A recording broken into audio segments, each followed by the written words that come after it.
Salut aux terres d'espérance, pays de l'hospitalité. Tels les gens remplis de voyance ont relevé ta dignité.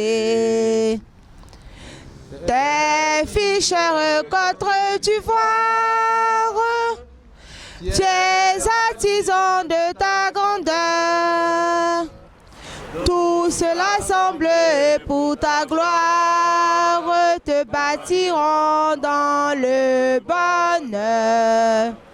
Fiers Ivoiriens, le pays nous appelle, si nous avons dans la paix ramener la liberté, notre devoir sera d'être un modèle de l'espérance promise à l'humanité, en forgeant unis dans la foi nouvelle, la patrie de la vraie fraternité.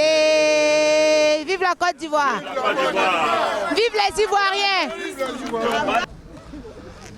Chers frères et sœurs ivoiriens, amis et sympathisants de la Côte d'Ivoire, bon. Nous ne devons pas être ici cet après-midi, pourtant nous sommes là. Nous sommes rassemblés dans une communion pour dire non et condamner avec la plus grande énergie ici les attaques de Grand Bassam.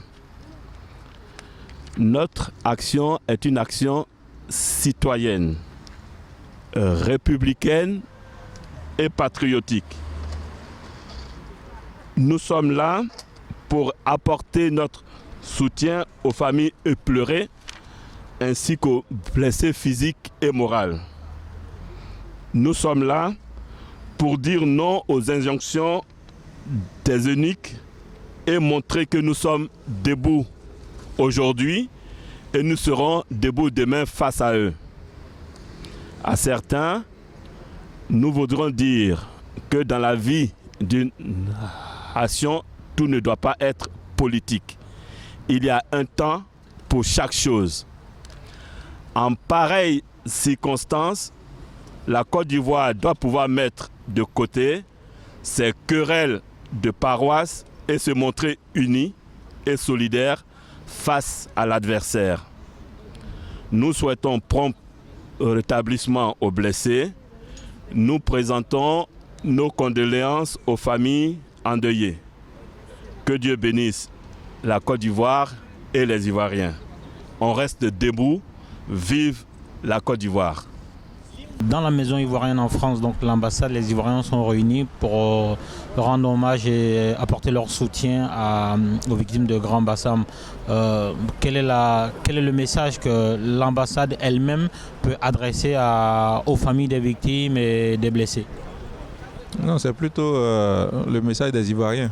On a tout de suite été témoin de l'allocution des organisateurs.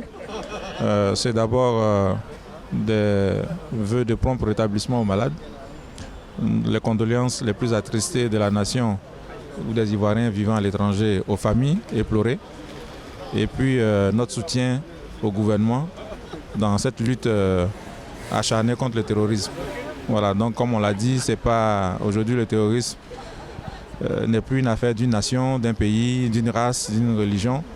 C'est tout un peuple, ou tout le monde entier qui doit se mobiliser contre ce fléau. Parce que c'est la prochaine gangrène en tout cas du développement, contre la croissance et le développement des pays.